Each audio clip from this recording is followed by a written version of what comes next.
We'll welcome everybody. If others filter in, that'll be just fine. So we are starting, well, Heather gave us an introduction last week to the 5 festival scrolls and some info about the Jewish liturgical year.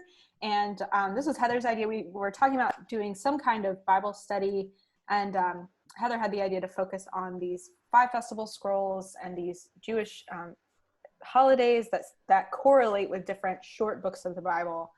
And I think that was a super cool way to frame this. So today I'm going to be talking about Lamentations and Tisha B'Av, which I don't know actually if I'm saying that correctly, but I will beg forgiveness for any Hebrew speakers out there.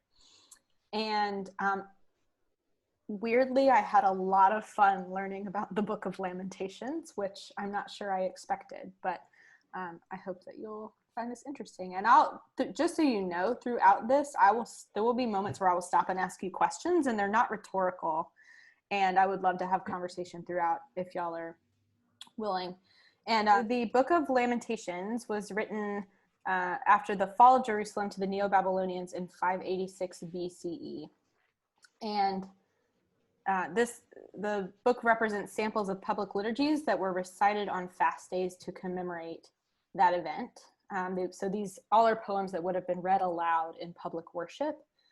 The writing itself is traditionally attributed to the prophet Jeremiah. I think there's a verse somewhere in 2nd Chronicles that was interpreted to mean that Jeremiah wrote Lamentations, but it doesn't actually align historically when you start to look at that. So that's sort of an apocryphal traditional thing that is, if it's meaningful to you, great. But this was most likely written by a group of liturgists and worship leaders. So Tisha B'Av is an annual fast day in Judaism and commemorates the destruction of Solomon's temple by the Neo-Babylonians. So that's the temple I just referenced, and the Second Temple by the Roman Empire. And it serves both as an opportunity to remember and as a reminder not to repeat past mistakes or sufferings. Tisha B'Av falls in July or August in the Gregorian calendar. So Heather went over this, but the Jewish calendar is different. The calendar that we use is called the Gregorian calendar. The Jewish calendar is different. And so on the Gregorian calendar, Jewish holidays will move, but they don't actually move on the Jewish calendar. So in 2020, Tisha B'Av began the evening of July 29th and ended the evening of July 30th. So it was just a couple of weeks ago. And the day is observed with 5 prohibitions, including a 25-hour fast. And over time, other calamities have been added to the observance of Tisha B'Av, including massacres of Jewish communities during the Crusades and the Holocaust. So it's one of these interesting fast days that points to specific historical events that were major calamities for the Jewish people. But then over time, if other things happen, those can be incorporated in and lamented themselves. So Heather used some of Lamentations for our Holy Saturday service this past spring and reminded us that the temple was the center of all life. So when it was lost, the community completely lost its center.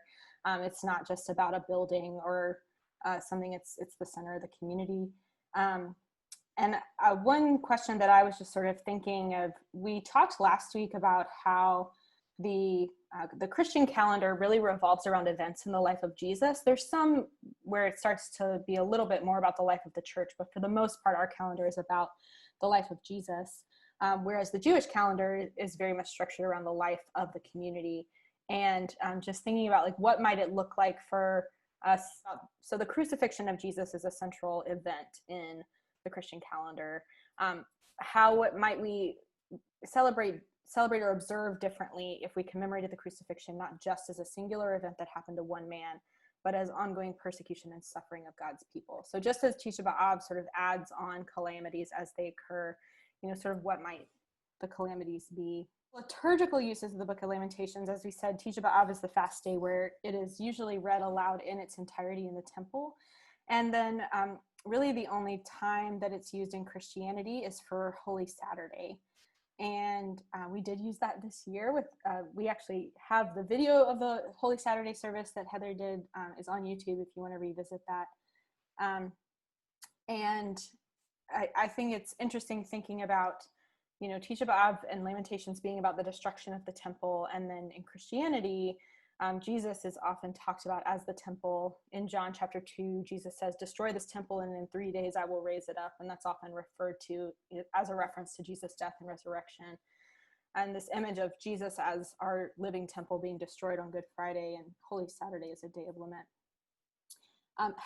This is a not rhetorical question, have you ever heard Lamentations read or preached from in a worship service?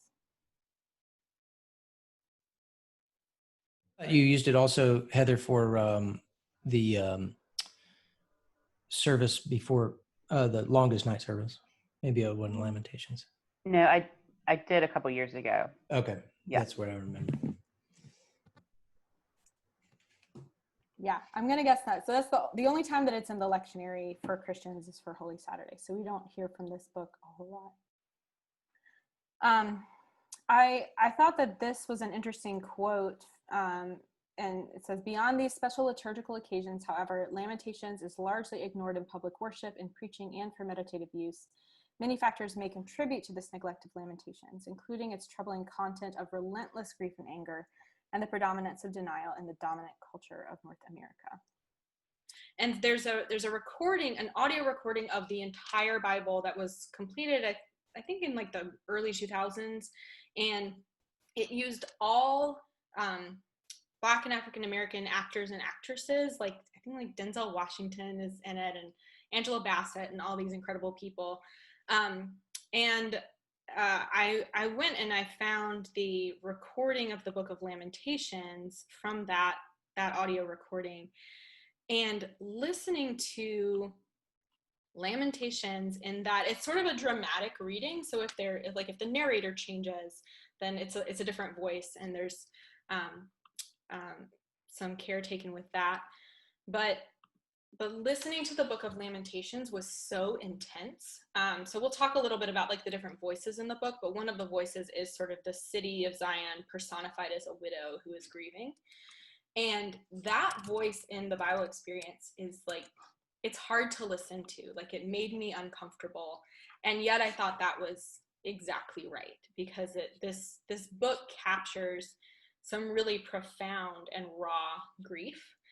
And I think that that's something that we're not always great at handling in American Christianity. I think in particular, perhaps in other countries as well. And I was thinking about Kate Buller is a Duke professor who wrote this book called Everything Happens for a Reason and Other Lies I've Loved. And she has a podcast, and recently she interviewed a woman who part of her story is a long season of infertility when she and her husband were trying to have children. And the church that they were going to at the time, she remembers the pastor there saying to her husband, your wife's grief is really loud. And that was not a compliment. That was sort of a criticism and a sort of an implication that she should tone it down a little bit. And that sort of struck me as in Lamentations, the grief is loud. And I know this is sort of like a tangent, but I think some of this is helpful for context. But it just made me think of, at my last church, we every year would go to Haiti. So we had a relationship with a church in Port-au-Prince. And one year while we were there, a young man in the neighborhood was killed. And a couple days later, I guess, or maybe the next day, they had a gathering of people at the church, this was all in sort of one compound. The killing happened another part of the city, but we were in this compound right next to the church, and they had a gathering of all these people from the community. And through the night, these women especially just wailed, just sobbed and screamed and cried out and it, we're our group of Americans, we were sort of jarred by that, because that's not, we have the stages of grief and often treat that as sort of something to move through on a particular schedule, when that really isn't how that works. But I just think of this in terms of Lamentations, that this is some loud grief, this is some intense lament, and And I think that there's something beautiful about that if we can give it the chance. But lament as a thing is not unique to the Book of Lamentations. So there are a number of psalms of communal lament. So these listed here are some of the psalms of communal lament, but you'll find lament all across the psalms, and in like little snip, even in the middle of a happy psalm, sometimes you'll get a little piece of lament. The poems serve not only as a way to process emotion, but also as a form of protest. So this is telling God how we feel, but also saying, we're not okay with this. How, why is this happening? Poetry of lament can express confusion and even anger directed at God. And Lamentations' place in the Bible makes it clear, to me at least, that human grief is sacred and holy. So we'll look at this a little more later, but God does not speak at all in the Book of Lamentations. This is the voice of people who have suffered something massively traumatic and are expressing their grief aloud.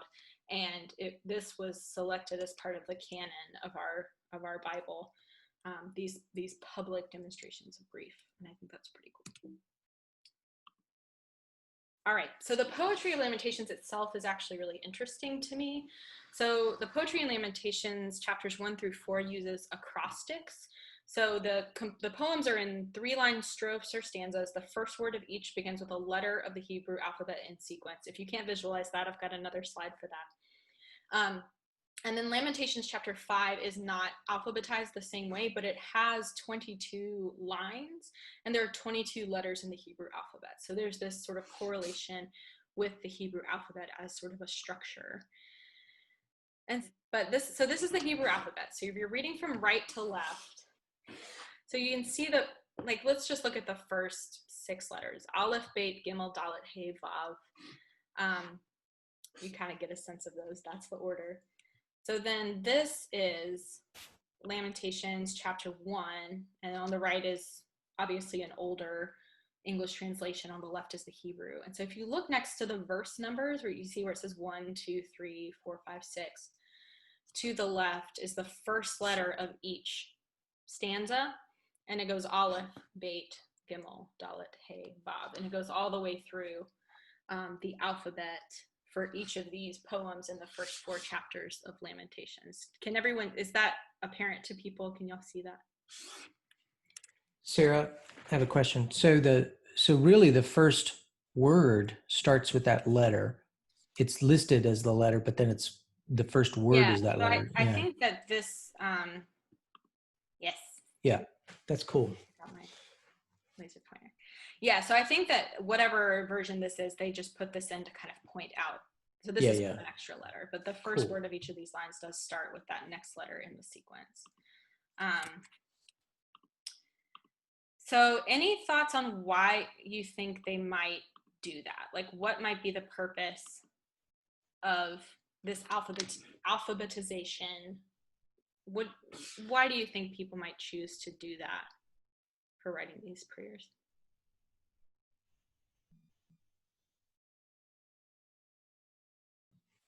Maybe as a memory technique. Mm-hmm. It's possible. And it's a teaching tool for the rabbis, for the kids who are learning Lamentations. Yeah. Yeah, absolutely.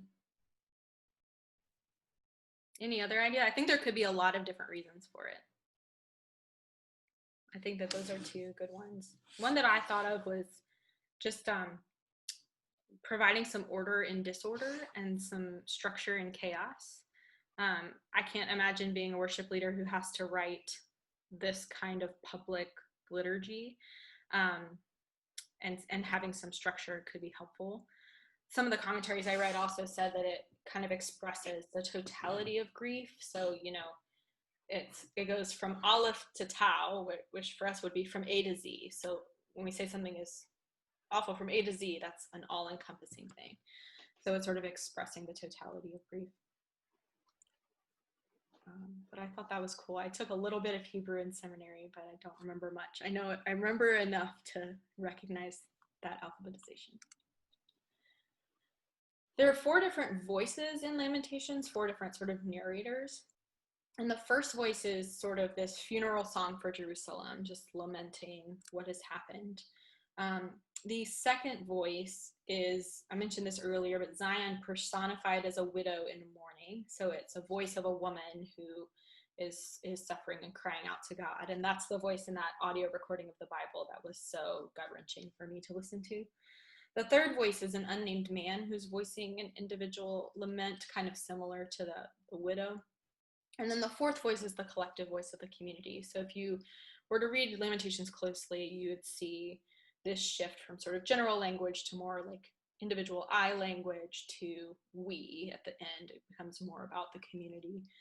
And as we mentioned, you'll notice that God's voice is not one that speaks in Lamentations. This is all God's people crying out to God.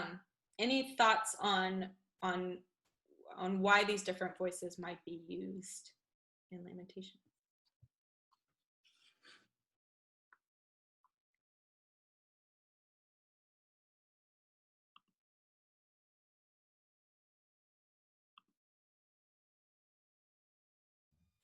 I think it sort of gets at like all of the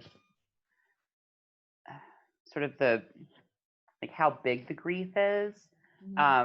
Just that it becomes, it's not just for Jerusalem, but it's also a personal loss. It's also like a warrior cry. It's also, a loss of future stability.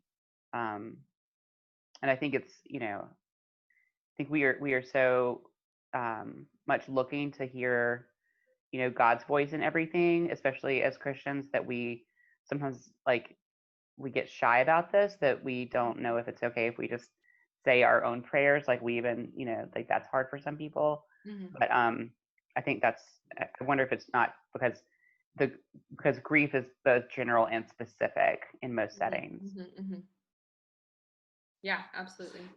Yeah, and that kind of gets to kind of similarly, one thing I read about was this idea that kind of individualizing the grief makes it more concrete and then pulling it back out into the community.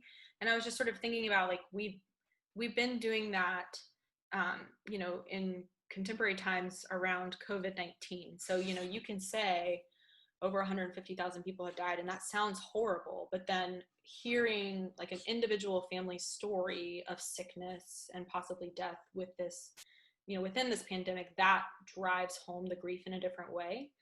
And the same thing I think goes for, if we're talking about, racialized violence, that, we can understand this bigger story and systemic racism, but hearing individual stories about it just drives it home differently. And I think it's interesting how this book kind of weaves both of those things together in a way that gives you a really personal and communal perspective on the grief. Well, and to your point too, that no one single person or group owns grief. That, and grief is not one size fits all for every individual, every group, every person. Yeah, absolutely. I think it's very interesting that like the city itself is personified as a woman in this sense that like the city has a voice and an experience that is tied to and sometimes stands in for the community. There's just a lot of different layers to it. So I liked this quote and had some thoughts about it, but so this says, in its original setting, Lamentations performed a task of communal grief work. It provided a ritual bridge across the chasm between primal grief and outrage and the fall of Jerusalem, and the accumulated ethical and theological norms and expectations by which the people of Judah interpreted their common life. I know that was a little bit wordy, but what I took from that was saying that Lamentations is bridging between two things. One is this immediate raw experience of grief and trauma. The other is kind of like the meaning making and moralizing that we do as people of faith, how to make sense of what has happened. And Lamentations is kind of holding those two things together and making space for both of those things. And what that sort of made me think of is I think that sometimes in Christianity, or maybe it's just American Christianity, we kind of rush to the meaning making. We rush to the ethical and theological norms to explain why some horrible thing has happened or why it's going to be fine or whatever. And it's not that that work is wrong. It's just that if we don't hold the grief at the same time, then we're erasing it and denying a part of the actual human experience of that grief. And I think that's what is sort of happening when we say well-meaning things like, well, everything happens for a reason, or God needed another angel, or whatever, these kinds of things that are, I think, like sort of a human response trying to bring comfort, but they try to do the meaning making without acknowledging the loss and the grief. And I think that, my experience is that in Judaism, they do a much better job of holding that tension than we do in Christianity. Well, the same texts that Jewish people rely on to do that are in our Bible too. And so I think that's some of what I've appreciated about learning more about Lamentations is, recognizing that we have these resources within Christianity as well. So I wanted to just look at some particular sections of Lamentations and maybe talk about some issues that come up. And then I'd love to just do questions after this. So the other thing I didn't mention when we were looking at actually, I think I can just go back. So when we were looking at the alphabet, so at the top, this Hebrew, next to Lamentations chapter 1, that Hebrew word, aha, it means how, and that's the Hebrew, or aha, my Hebrew is very rusty. That is the Hebrew word for how, and it kind of means like how or alas. It's this lament, and you'll notice that that is the first word of the book of Lamentations is aha. And so it's not quite how as a question, but it almost has this sort of exclamatory questioning feel. And then Lamentations actually kind of ends with sort of a wondering. There's this sense of like, putting trust in God and then saying, unless you've left us for real, there's sort of this lingering sense of not being sure how things will resolve, but waiting for God's answer. So anyway, so Lamentations chapter 1 starts, how lonely sits the city that once was full of people. How like a widow she has become, she that was great among the nations. She that was a princess among the provinces has become a vassal. She weeps bitterly in the night with tears on her cheeks among all her lovers. She has no one to comfort her. All her friends have dealt treacherously with her. They have become her enemies. This sense of abandonment is very clear. And something I found interesting was that the tradition is that the destruction of the second temple by the Romans in 70 CE was preceded by internal strife and violence among the Jewish people. And this quote I found said, the fact is that thousands of Jews died at the hands of each other before the Romans breached the city walls. As Josephus would later record, sedition destroyed the city and the Romans destroyed the sedition. So this verse at the beginning about all her friends have dealt treacherously with her, they have become her enemies. You can't help but wonder if some of that could have been referring to internal strife that is often experienced in times of stress in communities. And then a little further down in Lamentations, this, look, O Lord, and see how worthless I have become. Is it nothing to you, all you who pass by? Look and see if there is any sorrow like my sorrow, which was brought upon me, that the Lord inflicted on me on the day of his fierce anger. And this refrain of look is one that will recur throughout Lamentations. And to me, it sort of implies that, if God just saw how we were suffering, God would do something. And that implies to me, if we see something, then we're obliged to respond and to help. This verse, look and see if there is any sorrow like my sorrow, is one that is used in some Holy Saturday liturgies, and there are a number of choral settings, really just of the same verse being repeated, as imagining those verses being spoken by Jesus in the midst of his crucifixion. So this is one thing I want to address. So this is sort of representative of several different parts of Lamentations. It says, how the Lord in his anger has humiliated daughter Zion. The Lord has become like an enemy. He has destroyed Israel. He has destroyed all its palaces, laid in ruin its strongholds, and multiplied in daughter Judah mourning and lamentation. So who's the bad guy in this verse?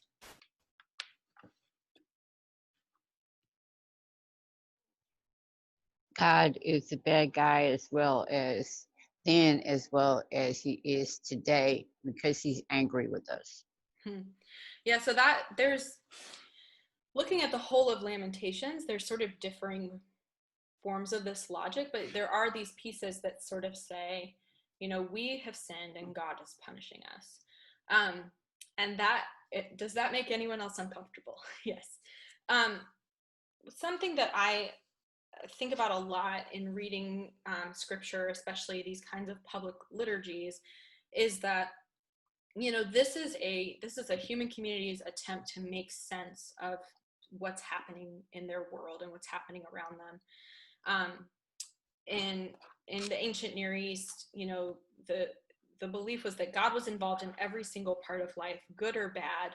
And so a lot of the sort of moralizing in the Old Testament and the New Testament is about trying to figure out, okay, where is God in all of this? And it seems to me that, you know, one way that this could be looked at is, you know, if they think about the destruction of the temple just as something that happened that was completely out of their control, like that could be a really scary thing to believe. But if it were, okay, you know, we sinned, we did something wrong, and God is punishing us, that gives people back a little bit of control, because then the implication is that in the future, if we don't do these bad things, maybe this won't happen again. There are a lot of different ways to look at it, but I do think it's interesting that whereas here and other places in this chapter, there's a lot about God doing all these things. Later in the book, there's a lot of asking God to punish the enemy who has destroyed the city and the temple. And so it's clear that they're aware that there's this human enemy who has destroyed and harmed them, but it gets a little bit tangled up. And I think some of that is this effort at the meaning making and the moralizing and seeking order and disorder. Could I say something? Yeah, absolutely. Yeah, in Isaiah, there's much more willingness to see that God isn't directly making all these awful things happen. People have done bad things, and as a consequence of what they've done, as a direct consequence of what they've done, they're reaping the horrible things that are happening now. It's very similar, actually, to thinking about what's happening to our country now. A lot of this is our own doing. And of course, it has to do with our relationship with God, our relationship with other people. It's all out of joint, but we're the ones who did this. We're the ones who created this. And that Isaiah seems much clearer on that. And the other thing about Lamentations is at some point, someone does say, you know, they're babies that are being thrown down, you know, I can't remember, thrown down the steps or something horrible like that. And obviously they're innocent.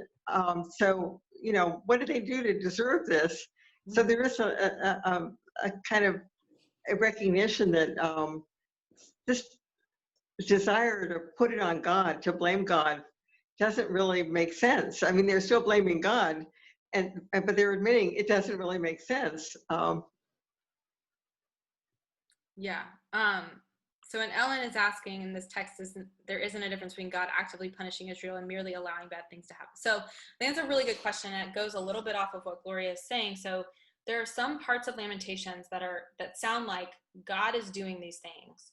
There are some parts that sound like God has gone away and has allowed these things to happen. And there's some parts that are like, God, you're on our side, punish these evil people who have done these. And so I think what we see here is partly, you know, people sort of publicly working out their theodicy, their understanding of why bad things happen, and not always having a good answer, because I think a lot of times we don't always have a good answer. You know, I am one that firmly believes that God does not make bad things happen, that we are human beings who have free will and create enough trouble for ourselves without God's help in that direction. So, but I think that's something that I noticed, is that it's not as if this book is consistently like God punished us. Like there's not actually a consistent message. There's some sort of like variation in how the speaker is understanding what exactly is happening. And I think that's true to, you know, anytime we go through something awful, regardless of what our like stated theology is, we're gonna wonder where God is in it and why God didn't intervene. And so I think that that's just another authentic representation of grief. Does that make sense, resonate?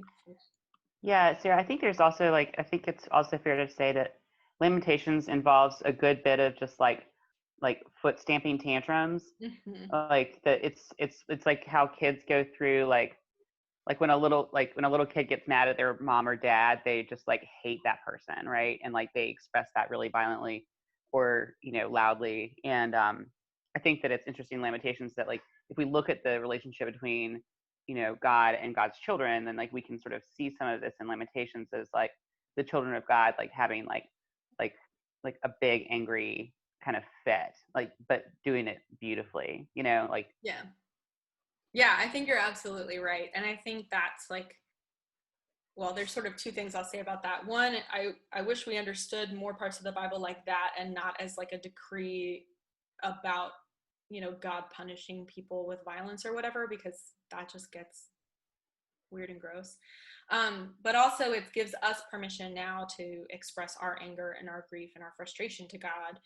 And, you know, God, I figure God can take it. I mean, God is God. And so I think that's a helpful reminder. Sarah, can I just share something? Yeah. Yeah. So I think as with all grief, but particularly traumatic, sudden loss and violent loss, our hearts and our souls and our minds search for answers, as you're saying. And sometimes we land on the wrong ones, and it's almost as if we'd rather suffer the feelings of an answer that is pretty horrific rather than sitting with the not knowing why tragedy happens, the not knowing why really bad things happen to really good people. And actually, I think the literature of Lamentations is so beautiful. It's as if somebody's grief journal was being read aloud, and each part of their grief was given voice. Yeah, that's a great way to describe it. I think you're absolutely right. Yeah, and so this is some more of the, this is part of the communal poem of grief toward the end. And I just thought the 15th verse was interesting. The joy of our hearts has ceased. Our dancing has been turned to mourning. In Psalm 30, it talks about God turning our mourning to dancing. And I don't actually know the relationship of those texts, but these are both like oral traditions that, you know, if my Christian brain made that connection, I would expect that Jewish people using this liturgically would make that as well. And then that we do get this turn kind of in the midst of all of this to saying, and yet in the middle of this, we still trust God. And this is Lamentations 3. For the Lord will not reject forever. Although he causes grief, he will have compassion according to the abundance of his steadfast love. For he does not willingly afflict or grieve anyone. When all the prisoners of the land are crushed underfoot, when human rights are perverted in the presence of the Most High, when one's case is subverted, does the Lord not see it? There's a lot in here that I think is really interesting. So in 32, it says, although he causes grief, but then 33 says, for he does not willingly afflict or grieve anyone. So that seems so this is someone still trying to figure this out. And then when human rights are perverted in the presence of the Most High. So Gloria sort of alluded to this, but in the prophets especially, it's very clear that when the oppressed are oppressed, God is displeased. And often you'll see these laments of prophets where they feel like they are being punished by God for not taking care of the poor, the widow, the sick, etc. And so that gets referenced a little bit here.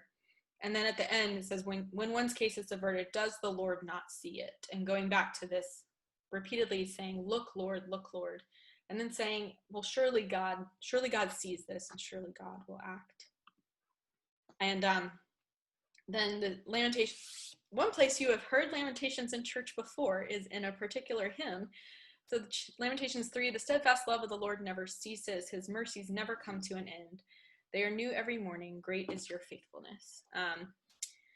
And I'd love to talk a little bit more. And then I have a video of a performance of Great Is Thy Faithfulness on trumpet or saxophone or something that I think is really cool. So we'll end with that. But I wanted to make sure we sort of made the turn to hope, because the book is heavy, but it has this sort of hope and trust woven through it in a way that doesn't erase the grief, but kind of holds it in tension. So any thoughts or questions or other things that came up if you were able to read Lamentations before this? Sarah, I just wanted to go back to what Chasey said, because I thought that was really wise. It reminded me of a story about a man whose daughter had died, and so he kept going around saying, God took my daughter, God took my daughter, it was God's will.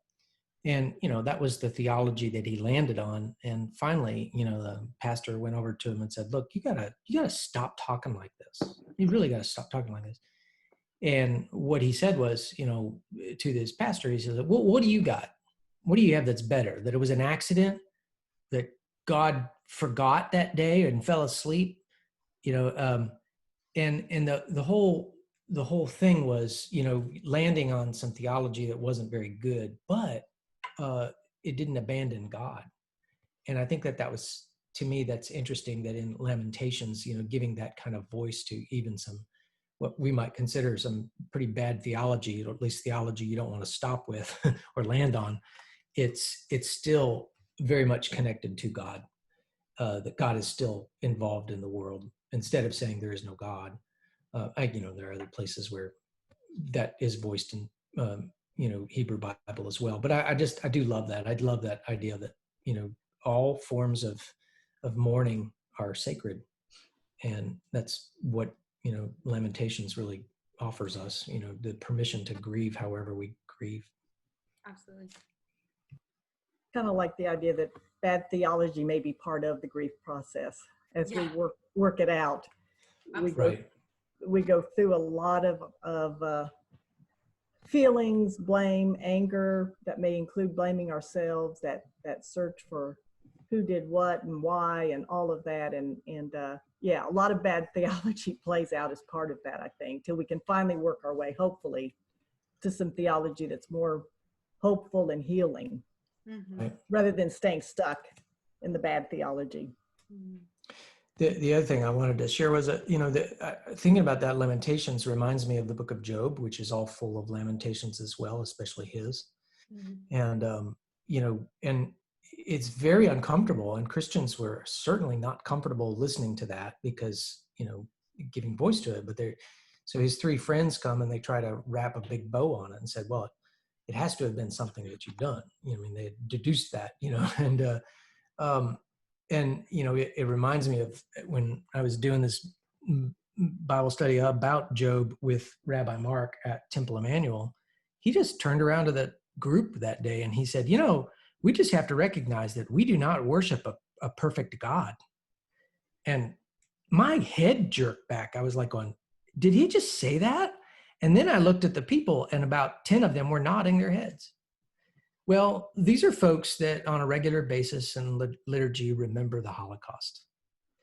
And God didn't have to be perfect, which is very much a Greek and oftentimes Christianized version, a way of looking at it, in order for them to be in relationship. So again, to me, it was the beauty of really allowing human beings to have their integrity, even their integrity in their grief, without having to have an answer or whatever clarity. And I love that.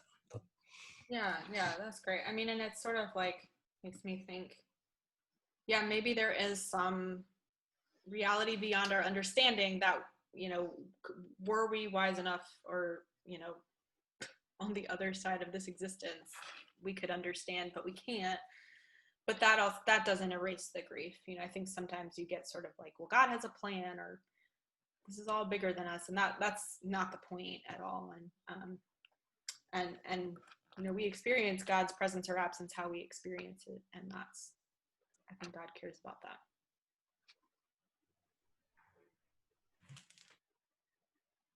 Nothing else?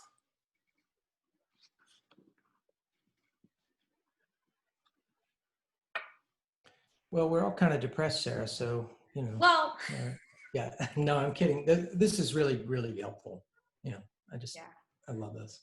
I think it's just really resonated with me to think about kind of the raw expression of grief and the working out of theology in the middle of all of that. Because I think we're all going through some degree of that with this pandemic and with everything going on in the world. Like this book seems really relevant to me, and I'm grateful for my own selfish reasons to. I know I read parts of Lamentations, but it's one of those that you kind of go, oh, kind of avoid a lot of the time. But I kind of like it now. Well, Sarah, and to that, could you email us a copy of your slides? Yeah, sure. I was just going to say, and to that, to add on to what you just said, through what's happening in the world today, we're all grieving very different things too. I mean, I started off this conversation before everybody else joined saying I missed the getting on an airplane. We've all made big changes to our routines, to our lives, to our families, to our jobs, to church, and each of those things in their own way can be grieved. Yeah, absolutely. Well, and Chasey did an awesome job of talking with us about that a couple of weeks ago. Just that we often think of grief as, and Lamentations is about very intense grief. So I meant to say this earlier, when we say the temple was destroyed, we meant that, people experienced starvation and disease and looting and violence. And so, it wasn't just about the building, it was the whole community being really brutalized. And that's, we tend to think that grief is reserved for those kinds of things, but grief permeates our lives in all kinds of ways. And I think we're all experiencing that right now in different ways. In our centering prayer group with Pastor Kelly, we're reading that wonderful book by Cynthia Bourgeault. Is that how you say it? But she talks about, Christianity today as 2020 hindsight. And, if you think about the destruction of the temple, they didn't know what lay ahead. Right. This might have felt like the end of the world to them, the end of time. Yeah. And it probably was awfully hard for them to find hope. Yeah. I really loved this book. I thought that the poetry was really beautiful. And I loved the fact that it wasn't resolved at the end. That, I didn't want an easy answer at the end of this book. I wanted to just feel the grief, and it let me do that. So if I ever do go through grieving times, I know that there is this book that I can read and really identify with that. Good. Yeah, you're absolutely right. It does not put a bow on it at the end. And I think that's hard for us, but there's something sort of beautiful and authentic about that. There may be moments in grief where we want the bow and we want the answer, but sometimes that can be, almost offensive, feeling diminishing the grief itself. So. Yeah, Sarah, you mentioned this earlier, but I just think that the real beauty of the Book of Lamentations, as you've presented, is, this is liturgy. And it's sort of like, I think about this, we definitely have some Psalms that we use in times of intense tragedy, but we ought to be turning to the Lamentations. It's sort of like, oh, I've got some poetry for that, Yeah. We can put that into worship form. And I love that. It is like a resource just sitting there, waiting for the unfortunate occasion when it's needed. Yeah, I'm kind of linking that sort of back to the Tisha B'Av observation. I read an article. I didn't love some of what the guy said, so I didn't link to it, but it was an interesting article about, what if America had a Tisha B'Av for America? Because, it's the sense of remembering these horrible moments in history, so as to not repeat them. And this author was sort of saying he feels like we're headed into some difficult waters that could have been avoided if we were more clear about our history and about troubles we've been through before. And this sort of sense of like American exceptionalism doesn't actually help us when it comes to repeating the mistakes of the past. And these texts are here waiting for us to be reminded. And yeah. Well, cool. Well, thank you all so much for joining. And I'm sorry for I was mostly just freaking out about not being able to see my notes, but it all ended up being okay. But I'm going to end by playing this video. I found this on the Facebook page of First Baptist Highland Avenue here in town, and I just loved it. I think he's playing a saxophone, but it's a rendition of Great is Thy Faithfulness, which is based on Lamentations 3:23. So play that and